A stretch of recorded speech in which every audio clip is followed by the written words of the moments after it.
Frank, I'll take you at your invitation to ask any question. Sure. Why did it happen? Why did what happen? Why was Pell pursued?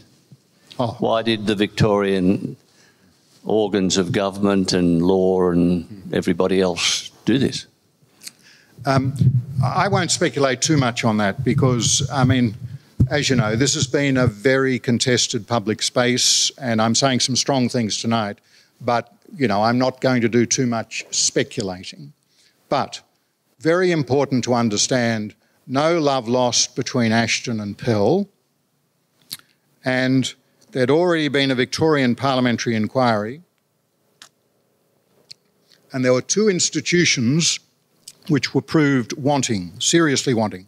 One was the Catholic Church in Victoria, particularly in the Diocese of Ballarat and Melbourne, and the other was the Victoria Police. And what you have to understand is that in 1996, when Pell became Archbishop, he did what Pell typically does. He went to the top end of town, said, don't care how much it costs, I just want to get this fixed, bring in, you know, the big names, let's work out something. And they insisted on working closely with Victoria Police. And it was signed off on, even by the Solicitor General of Victoria. That arrangement remained in place for 15 years.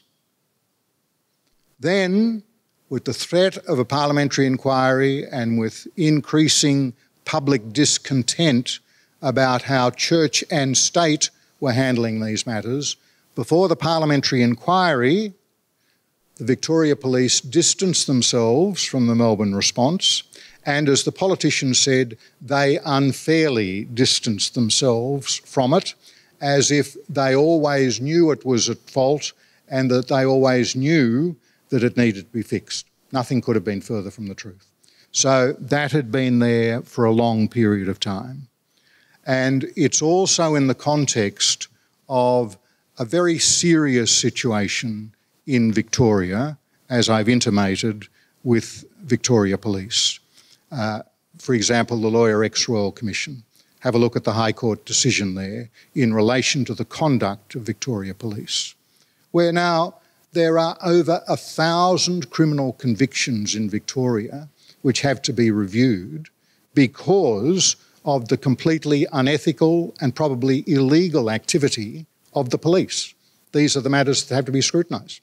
The Supreme Court of Victoria has had to institute a special registrar to deal just with the cases coming forward of challenging convictions in the wake of the Lawyer X inquiry. So what you've got is a background where there were two institutions at fault, but secondly, I think animosity between two bulls in the paddock. And Pell, at least in the short term, came off worst. I think, I mean, the damage, I think, particularly to the DPP and to the Victorian Court of Appeal, I think is substantial. And, you know, I say thank God for the High Court of Australia. I mean, make no mistake. I mean, to get a 7-zip decision of the High Court and where they all put their name to the one judgment, as I say, the absolute giveaway is that in the judgment, and I know there are a number of lawyers here and I think they'd back me on this, in the judgment, towards the end of the proceedings, the DPP appearing in person could see that it was going against her very substantially. So she said, oh, well, look, what would be best is, look, you haven't heard all the evidence, so you can't really make a decision, so maybe we've got to bring it back here, or better still, send it back to the Victorian Court of Appeal. The High Court of Australia said that submission could be summed up in one word: specious. Now, all of you know enough about the way the High Court would work that that draft judgment sat on 7 desks of the 7 most senior judges in this country. And I think each of them would have said, ooh, specious, not a word we'd normally use, particularly in relation to the Director of Public Prosecutions herself appearing in this, the highest court in the land, but all 7 of them said, tick. Big problem.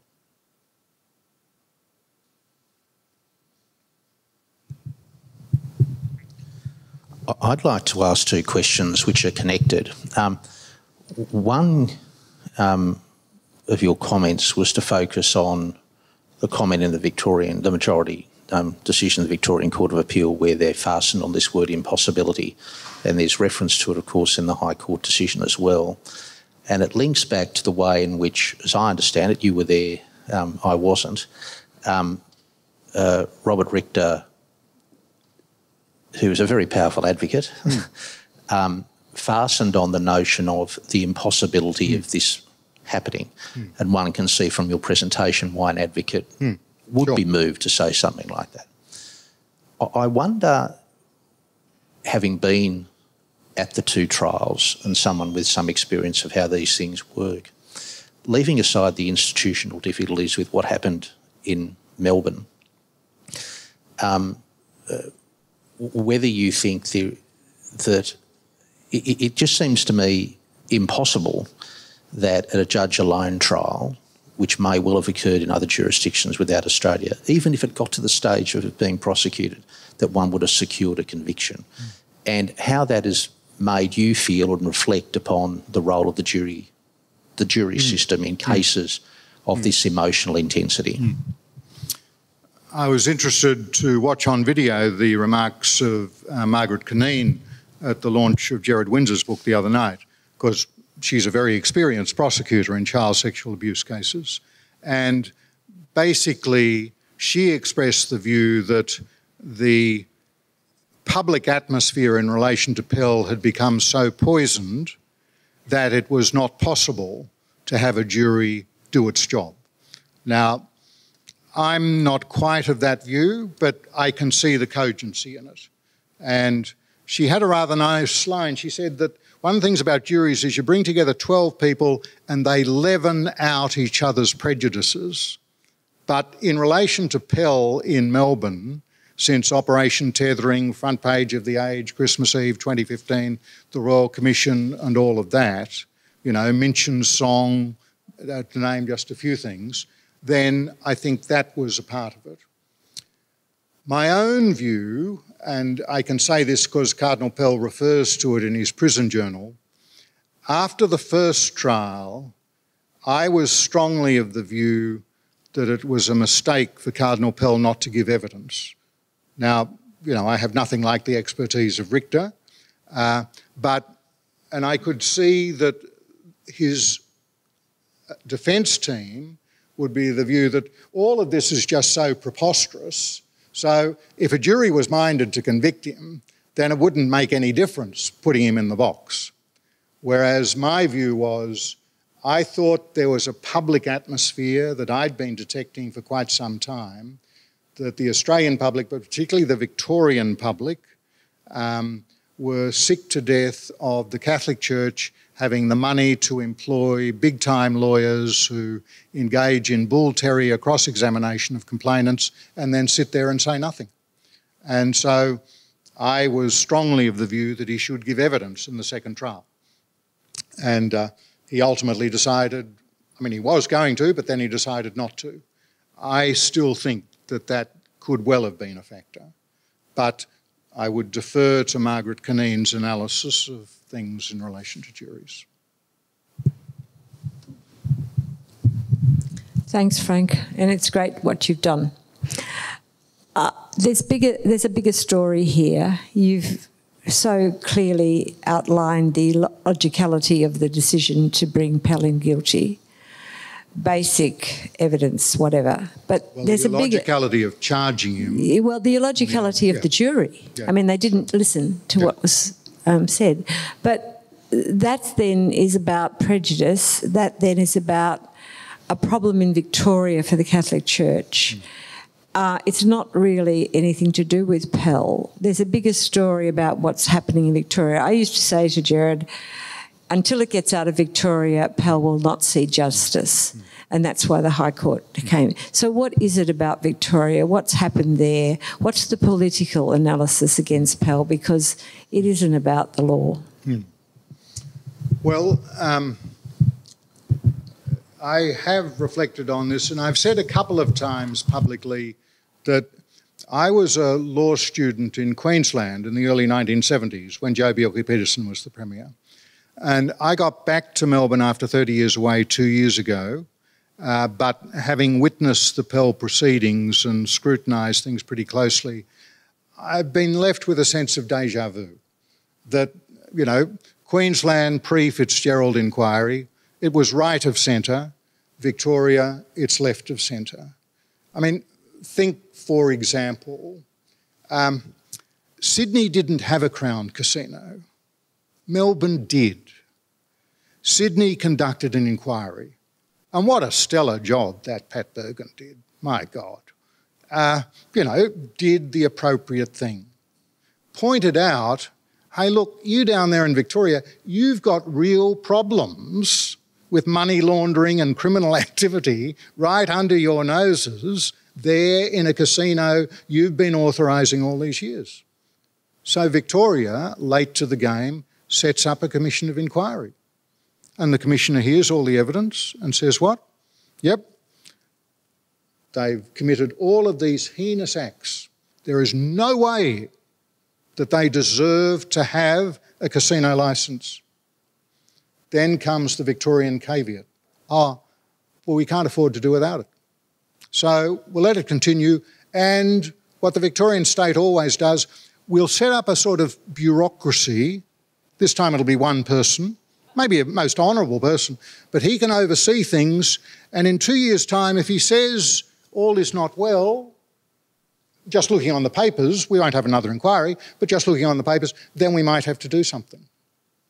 That's what it feels like.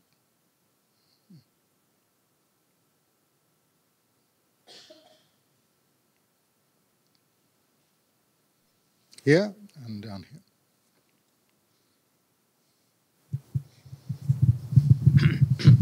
Father, just putting your legal hat aside for a moment, do you think there's any substance in the much publicised comments that there are elements in the Vatican that may well have endeavoured to influence financially or otherwise what we've been talking about tonight?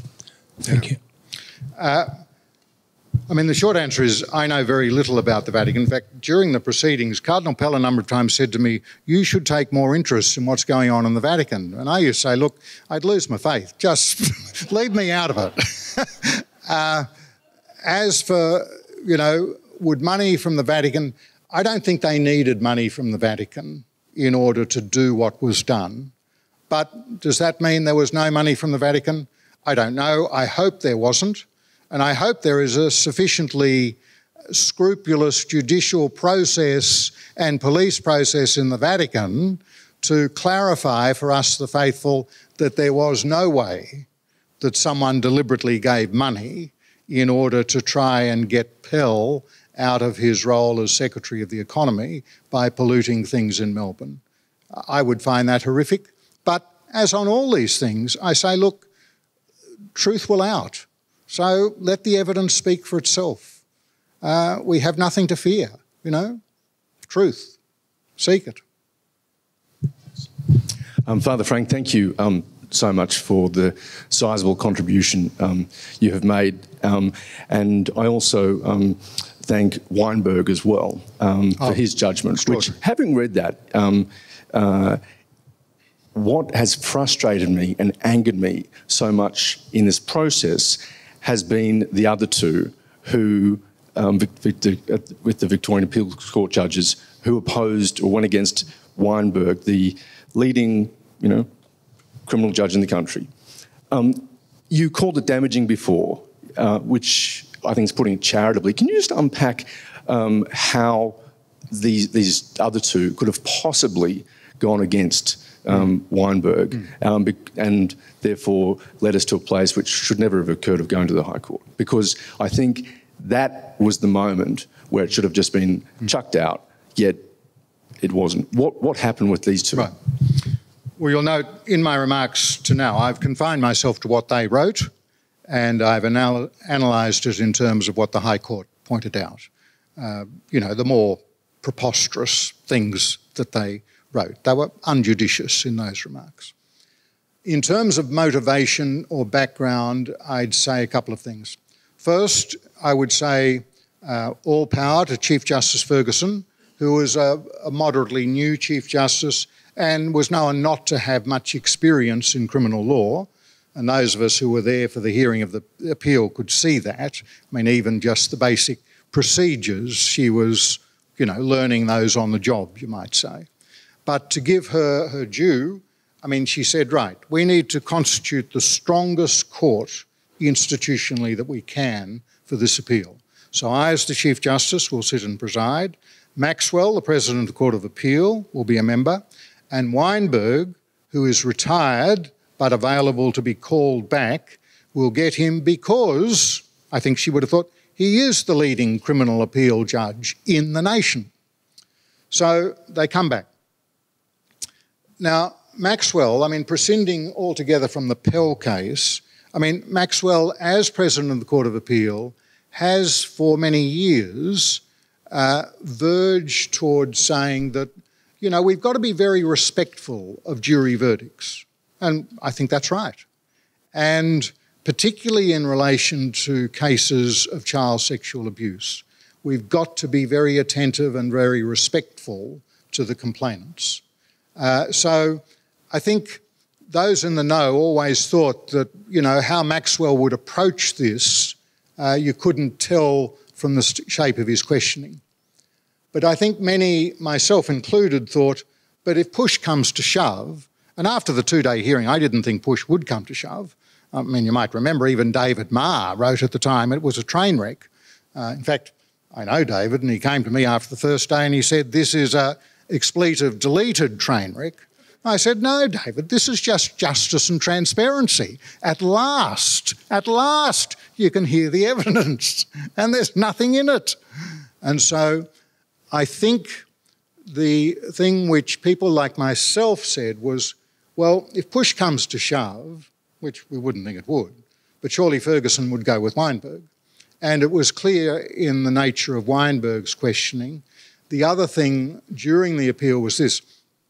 The way the Victorian Court of Appeal, I don't know how the Court of Appeal here works, but in Victoria, I think they have a pretty firmly established custom because they have such a caseload. They'll allocate one of the appeal court judges to make sure that he or she is across the whole record before the hearing. Well, it was very clear that Weinberg was that judge in this case. So you not only had the leading criminal appeal court judge in the country, you had the judge who was completely across the record. I mean, Maxwell himself admitted, well, we're yet to get to reading it, that sort of stuff. But strangely, Ferguson went with Maxwell and not with Weinberg. And that, I don't know.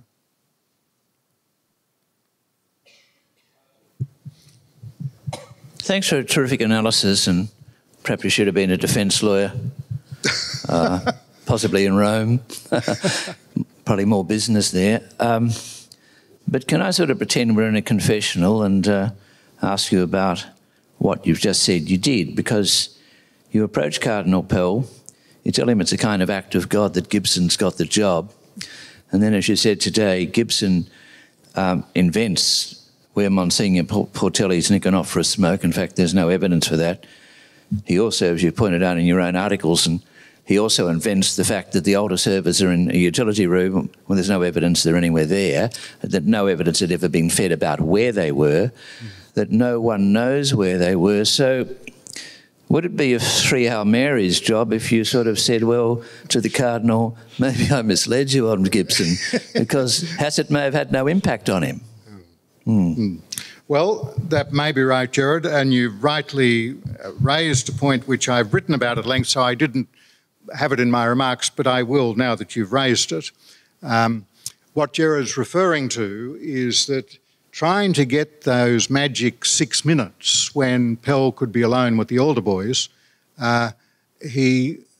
Gibson, the prosecutor, put forward the idea that they might have all withdrawn from the priest-sacristy. I mean, no mention of money collectors or concelebrants. They'd been airbrushed out long ago. But the servers, it was very difficult to airbrush out the older servers because maybe there were no concelebrants and I think also in the sort of mindset of those not familiar with the church ritual, I think they thought, well, surely there wouldn't be money collectors there with sacred vessels, so, they must be just making that one up. But anyway, they'd been put aside. But the question about the altar servers was that Gibson said, well, maybe they did withdraw from there into a room over the corridor, the utility room, and await directions for the 5 or 6 minutes of private prayer time. But you'll appreciate 4.5 minutes of the private prayer time have already elapsed before they get into the priest's sacristy to bow to the crucifix. Time's running against them. And by the time the two boys get in there, 5.5 minutes have elapsed, and Pell's not even there yet. But he tries to move them into the utility room, and so once again, he has to withdraw this before the jury. Well, we then move forward to the High Court, and I have never seen anything like this happen. And you can watch the video of it, so look up the High Court video and just look at the looks on the judges' faces. There's Judd, the Director of Public Prosecutions, and beside her is Gibson, who's carried this all the way, the poor bugger. He's had the committal, he's had the first trial, he's had the second trial, he's been junior to Boyce, who was dumbstruck during the Court of Appeal, and there he is in the High Court. And Virginia Bell, the cluious criminal lawyer on the High Court bench at that stage, she was across it all, and she says to Judd, now, this submission you're now putting, isn't that very like the submission that was put before the jury by Gibson that he had to withdraw about going into the utility room? And Judd just says to the full bench of the High Court of Australia, oh yes, that was far too generous a concession by the prosecutor. Brett Walker, who was appearing for Pell, when he got up for the reply, I have never seen anything more withering. And you could see with Walker, who espouses the dignity of the High Court, he thought what had been done was just outrageous. And he said, here we are in this court. We're now being told by the Director of Public Prosecutions herself that the prosecutor had generously disavowed this, which, when he put it before the jury, and when the mistake was highlighted, that he quite properly withdrew it because there was no evidence, and now we are told that this was a generous disavowal. He said, and we haven't yet seen the second shoe dropping, which is, where's the evidence of this? And the evidence of it was not there. And the only evidence to which she tried to apply herself, it's exactly the same as appears on Melissa Davies' book from pages 263 to 264, if you're interested. Tried to concertina the 6 minutes into the 6 minutes offending occurring between 30 seconds and 2 minutes. Madness. So there it is. So, Gerard, having heard all that, I think, look, Gibson was trying desperately hard, and yes, I would concede that I think he was trying too hard. But the judge each time pulled him into line, and it was corrected before the jury. Although I don't doubt that given prejudice at play in these things, damage could well have been done. And I think particularly on the smoking one, no evidence, but I'm just suggesting this to you and you might like to take it up. Because the other thing I should have mentioned is you'll appreciate that the Crown case was that of the complainant and then 23 other Crown witnesses. The defence didn't call any evidence. So these are all called by the prosecution. But the prosecution knew that some of these people might want to gild the lily, trying to defend Pell. And so the prosecution was given leave to cross-examine closely some of the prosecution witnesses if they wanted to suggest they were being less than honest or reliable. but Gibson never exercised that option in relation to Portelli. Never exercised it. Jeff. Thank you very much, Frank. Brian, so we might have two more and then wrap it up. Yeah. Yes. Thanks very much, Frank, for a very clear presentation. You've mentioned a couple of times that this needs to be redressed by some form of inquiry to find out what happened and why it happened. I can understand that Cardinal Pell may have some redress, but he may choose, for good reason, not to pursue that. Do you have any idea as what could provoke such a further examination of the behaviour of all the players, including those who have made money writing books that furthered the very misrepresentations you've outlined? Well, first, in relation to Cardinal Pell, I would say that he has been completely consistent on this, and that is that he has no interest in pursuing the complainant, none whatever. As he said, I hold no ill will towards my accuser. I do not want my acquittal to add to the hurt and bitterness so many feel. There's certainly hurt and bitterness enough. The only basis for long-term healing is truth, and the only basis for justice is truth, because justice means truth for all. My own sense is that the only form of inquiry would be a Victorian inquiry. There's no way that a federal government would buy into these sorts of issues. And the only way there would be a Victorian inquiry is if there were a change of government, which is highly unlikely, or if there was such pressure on the Andrews government, not just because of this, but because of Lawyer X and Crown and other matters, that people could see that there would be advantage in trying to clean up the mess. But at the moment, I don't see any indication of that. If I think back once again to my Queensland days, you'll remember that Tony Fitzgerald did the inquiry which broke the back of things there. From memory, Joh Bjelke-Petersen was out of town, Bill Gunn was the Deputy Premier, and Bill Gunn had basically said to himself, I've had enough of this, let's just get it cleaned up. And Joh was presented with a fait accompli. Now, I don't know of any Bill Gunn in Victoria. Sorry, we had one, sorry, we did have two more, yeah, but then we'll wrap it up. Yep. Jeff and here. Thanks very much, Frank. You haven't mentioned the summing up. Given so many what appear to be obvious factual issues in the case, how did the summing up go in terms by of... the trial judge? By the trial judge instructing the jury. I know that Richter was happy with the summing up. It seemed to me, it was a very light touch summing up. My own reading of that was, I thought, I mean, Kidd, he is an ex-prosecutor, but he's the Chief Judge of the County Court. My own reading of it was that he thought, this ain't going anywhere, but I may be quite wrong about that. I've got no basis for saying that. But in terms of the summing up, to give you an idea of how light touch it was, all 7 of the High Court judges in their judgment deal with the facts about the crozier and the mitre. In his summing up, Kidd didn't mention the crozier or the mitre. Now, those of you familiar with processions, etc., would know there is one singular significance. The High Court didn't say this, but a singular significance is this. Jay was always adamant that Pell was fully vested, but he didn't have his mitre and his crozier.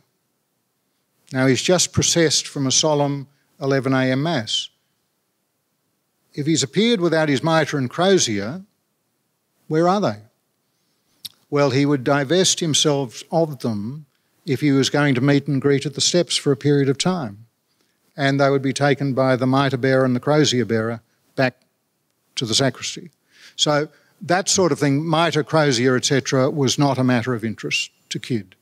Kidd, when he dealt with the difference of routes that were followed, he said, oh, well, you've heard that there was a difference of routes, and each of the council have put their own gloss on that.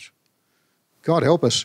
How do you put a gloss on a 56-step internal procession to getting to a 500-step external procession with backing back through the South Transept with your mate. I mean, it just makes no sense at all. But he was very respectful of that and he just left it as a light touch.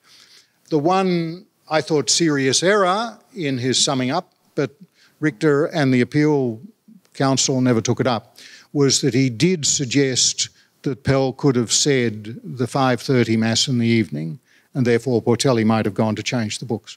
There was no evidence of that, and there couldn't be any evidence of that because there'd be no way that Pell would have said the 5:30 Mass. No. And the last one.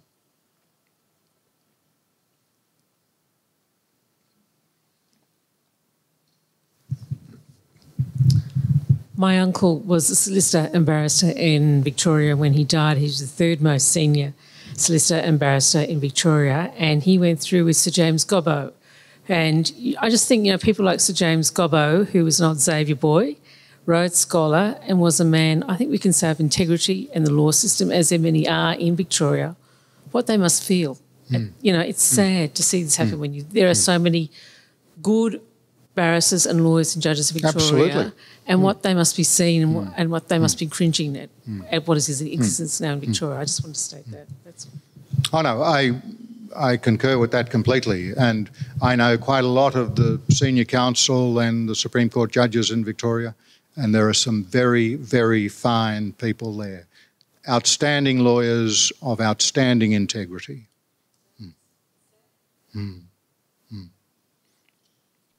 I mean, also, just to make the point, there was, as you may know, a very senior prosecutor, Mr. Silbert QC, with whom Gerard had some correspondence because Keith Winchuttle, who's here tonight, wrote his book, Persecution of Pell.